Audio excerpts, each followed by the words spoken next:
First മോഡ്യൂളിലേക്ക് കിടക്കുന്ന സമയത്ത് ഈ മോഡ്യൂളിൽ നമ്മൾ പഠിക്കാൻ പോകുന്ന കാര്യങ്ങളെക്കുറിച്ച് ഓൾറെഡി ഡിസ്കസ് ചെയ്തിട്ടുള്ളതാണ്.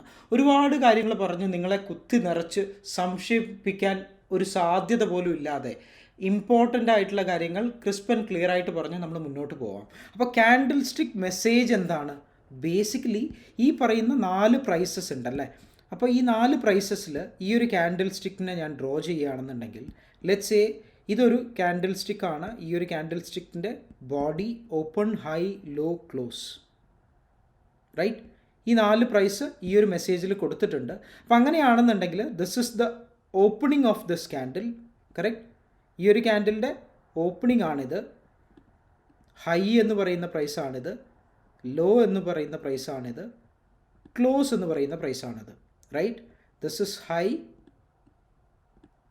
And low, open, close, right. അപ്പോൾ ഈ 4 പ്രൈസിൽ ഇങ്ങനെ ഒരു ബുള്ളിഷ്നെസ് കാണിക്കുകയാണെങ്കിൽ മാർക്കറ്റ് എന്താ സംഭവിച്ചിട്ടുള്ളത്? മാർക്കറ്റ് ഓൾറെഡി ഓപ്പൺ ചെയ്തുകൊണ്ട് താഴേക്ക് പോയി സെല്ലേഴ്സിന് അവിടെ നിന്നും സസ്റ്റെയിൻ ചെയ്യാൻ പറ്റാതെ മാർക്കറ്റ് മുകളിലേക്ക് പോയി വീണ്ടും ഹൈ റീച്ച് ചെയ്ത് ഇവിടെ വന്ന് ക്ലോസ് ചെയ്തു. This is an ideal scenario അല്ലേ. ഇങ്ങനെയൊരു ബാർ ചാർട്ടാണ് വരയ്ക്കുന്നതെങ്കിലോ ഇങ്ങനെയൊരു മെസ്സേജാണ് വരുന്നുണ്ടാവുക, റൈറ്റ്. അപ്പോൾ ഈ ഒരു ഫിനാൻഷ്യൽ ഫ്രീഡം ചലഞ്ചിൻ്റെ കോൺസെപ്റ്റ്സിൽ ഏറ്റവും ഇമ്പോർട്ടൻ്റ് ആയിട്ടുള്ളൊരു കാര്യം എന്താണെന്ന് വെച്ച് കഴിഞ്ഞാൽ, ലെറ്റ്സ് സേ ഒരു ക്യാൻഡിൽ സ്റ്റിക്കിൻ്റെ മെസ്സേജിനെ നമ്മൾ ബുള്ളിഷായിട്ട് റീഡ് ചെയ്ത് കഴിഞ്ഞാൽ അടുത്തൊരു വ്യൂ എന്താണ് ചെയ്യുന്നുണ്ടാവുക? അടുത്തൊരു വ്യൂ കൂടെ മാർക്കറ്റിൽ ബുള്ളിഷ്നെസ് കണ്ടിന്യൂ ചെയ്യാനുള്ള സാധ്യതയാണ് കൂടുതലും ഉണ്ടാവുക അല്ലേ. The second one is another candle which is a bearish ക്യാൻഡിലാണ്. ഓപ്പൺ ചെയ്യുന്നത് സിമിലർ പ്രൈസാണ്, ക്ലോസിങ് സിമിലർ പ്രൈസാണ്. പക്ഷേ അതിന് റിവേഴ്സ് ആയിട്ട് സംഭവിച്ചിട്ടുണ്ടെങ്കിൽ ഈ ഒരു ക്യാൻഡിലിൻ്റെ ബോഡി എന്ന് പറയുന്നത് കംപ്ലീറ്റ്ലി റെഡ് ആണെങ്കിൽ ഇത് തന്നെയാണ് ഓപ്പൺ പ്രൈസ് എന്ന് പറയുന്നത്. പക്ഷേ ദിസ് ടൈം ക്ലോസിംഗ് പ്രൈസ് ആണ് ഇവിടെ ഓപ്പൺ ചെയ്തിട്ടുള്ളത്. ലോ എന്ന് പറയുന്നത് താഴേക്ക് പോയിട്ടുണ്ട്. ഇതൊരു ബെയറിഷ് സിഗ്നലാണ്, അല്ലെങ്കിൽ മാർക്കറ്റിൽ സെല്ലേഴ്സ് ആണ് കൂടുതൽ, ബയേഴ്സിനെക്കാളും സെല്ലേഴ്സ് ആണ് കൂടുതലും ഇവിടെ വന്നിട്ടുള്ളത് അല്ലേ.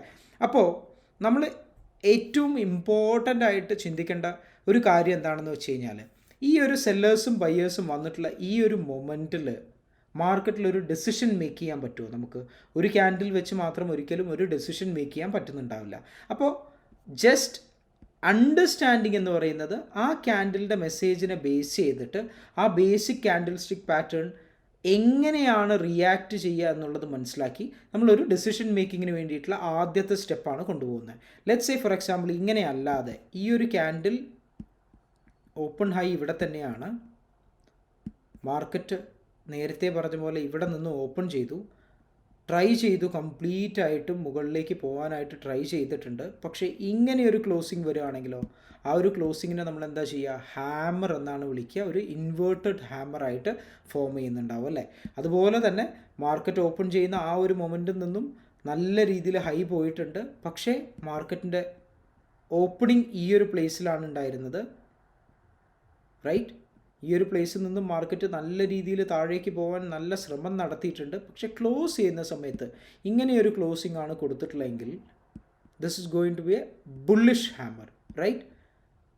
വളരെ സിമ്പിളായിട്ടുള്ള കാര്യമാണ്. നിങ്ങളെ ഒന്നുകൂടെ ബോറടിപ്പിക്കാതെ ഈ കാര്യം വളരെ പെട്ടെന്ന് പറയുകയാണെങ്കിൽ, നമ്മൾ എൻട്രി ചെയ്യാൻ പോകുന്ന അല്ലെങ്കിൽ ഫിനാൻഷ്യൽ ഫ്രീഡം ചലഞ്ചിൻ്റെ കോൺസെപ്റ്റിൽ എൻട്രി ചെയ്യാൻ പോകുന്ന 2 മേജർ ഫാക്ടർ എന്ന് പറയുന്ന ക്യാൻഡിൽ സ്റ്റിക്കിൻ്റെ ഒരു മെസ്സേജസ് ആണ് ഈ 2 ക്യാൻഡിൽസും, റൈറ്റ്. അപ്പോൾ ഇങ്ങനെയൊരു ഫോർമേഷൻ നമുക്ക് വന്നാൽ മാത്രമാണ് ആസ് എ ബയ്യർ ഓപ്ഷൻസിൻ്റെ പ്രീമിയത്തിൽ നമ്മളൊരു എൻട്രി ശ്രമിക്കാൻ പാടുള്ളൂ. ഓക്കെ. അപ്പോൾ ഇങ്ങനെയൊരു ഓപ്ഷൻ പ്രീമിയം വന്നു കഴിഞ്ഞാൽ ഈ പ്രീമിയത്തിൽ ഇങ്ങനെയൊരു ചാർട്ടാണ് പ്ലേസ് ചെയ്യുന്നതെങ്കിൽ ആ ചാർട്ടിനെ നമ്മൾ എന്തായിട്ട് റീഡ് ചെയ്യും? സെല്ലേഴ്സിൻ്റെ ഫെയിലിയറോ അല്ലെങ്കിൽ സെല്ലേഴ്സിൻ്റെ സക്സസ്സോ ആയിട്ട് റീഡ് ചെയ്യുന്നുണ്ടാകും. സെല്ലേഴ്സ് ഫെയിൽ ആവുന്ന സമയത്ത് എന്താ സംഭവിക്കുക? ഓട്ടോമാറ്റിക്കലി അൺലിമിറ്റഡ് ആയിട്ടുള്ള ഷോർട്ട് കവറിങ് ഉണ്ടാവും. അതായത് മാർക്കറ്റ് താഴേക്ക് പോവുകയാണെങ്കിൽ മുകളിലേക്കുള്ള പ്രീമിയം, അതായത് കോൾ സൈഡിലെ പ്രീമിയംസ് എല്ലാം ഭയങ്കരമായിട്ട് ഷൂട്ട് ചെയ്യും അല്ലേ. ഈ ഒരു ക്യാൻഡിൽ ഫോം ചെയ്തു, അതിനുശേഷം ബയേഴ്സ് പുഷ് ചെയ്ത് മാർക്കറ്റിനെ മുകളിലേക്ക് കൊണ്ടുപോയി കഴിഞ്ഞ് കഴിഞ്ഞാൽ ഇവിടെ നിന്നും ഹയർ ഹൈസ് ആണ് വീണ്ടും ക്രിയേറ്റ് ചെയ്യുന്നുണ്ടാവുക, റൈറ്റ്. ഈ ഒരു ക്യാൻഡിൽ എക്സാക്ട്ലി ഇങ്ങനെയൊരു പൊസിഷനായിട്ട് പിന്നീട് അവിടെ വരുന്നുണ്ടാവും. റൈറ്റ്? അതല്ല ലോവർ ലോയിലേക്കാണ് പോകുന്നത്. ഇവിടെ ഈ ഒരു ക്യാൻഡിൽ കഴിഞ്ഞു. ഈ ഒരു ക്യാൻഡിൽ കഴിഞ്ഞതിന് ശേഷം let's assume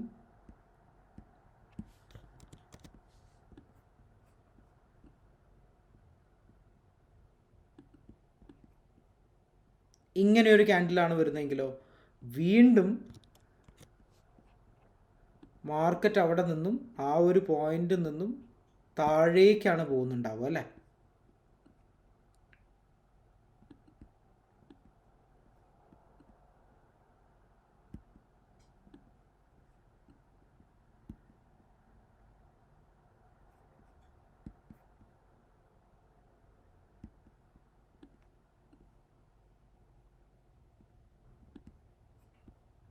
okay, this is taking longer. ഈ ട്രെൻഡ് കണ്ടിന്യൂ ആവുന്നുണ്ടാവും. കറക്റ്റ്? അപ്പോൾ ഇങ്ങനെ കണ്ടിന്യൂ ആവുന്ന സമയത്ത് നമ്മളുടെ എൻട്രീസ് എവിടെയാണ്? ഇവിടെ ഒരു സോൺ ക്രിയേറ്റ് ചെയ്ത് ആ സോണിന് മുകളിൽ നമ്മൾ എൻട്രി എടുക്കും. അതുപോലെ തന്നെ ഇവിടെ ഒരു സോൺ ക്രിയേറ്റ് ചെയ്തുകൊണ്ട് ആ സോണിന് താഴെ നമ്മൾ ഒരു എൻട്രി എടുക്കുന്നുണ്ടാവും. I hope this is very very clear.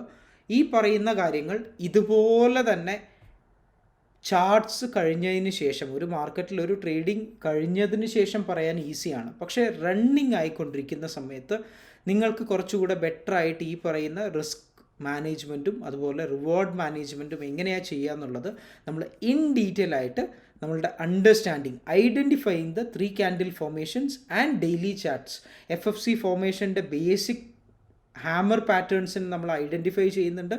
ഈ പറയുന്ന ഹാമർ പാറ്റേൺസിനൊപ്പം തന്നെ കൺഫർമേഷൻ ക്യാൻഡിൽ എന്ന് പറയുന്ന ഒരു കാര്യം കൂടെ നമ്മൾ ഐഡൻറ്റിഫൈ ചെയ്തിട്ടാണ് എന്ത് ചെയ്യുന്നുണ്ടാവുക, അടുത്ത മോഡ്യൂളിൽ കുറച്ചുകൂടെ ബെറ്റർ ആയിട്ട് ഈ കാര്യം ലേൺ ചെയ്യുന്നുണ്ടാവുക. Okay, so let us go back to the basics. ഇതുവരെ പറഞ്ഞ കാര്യങ്ങളിൽ എന്തെങ്കിലും സംശയം ഉണ്ടെങ്കിൽ നോട്ട് ചെയ്ത് വെക്കുക. സോ ദാറ്റ് കമ്മിങ് വെബിനാറിൽ നമ്മൾ കംപ്ലീറ്റ് കാര്യങ്ങളും ഡിസ്കസ് ചെയ്യുന്നുണ്ടാവും. If not, get ready for the module 2.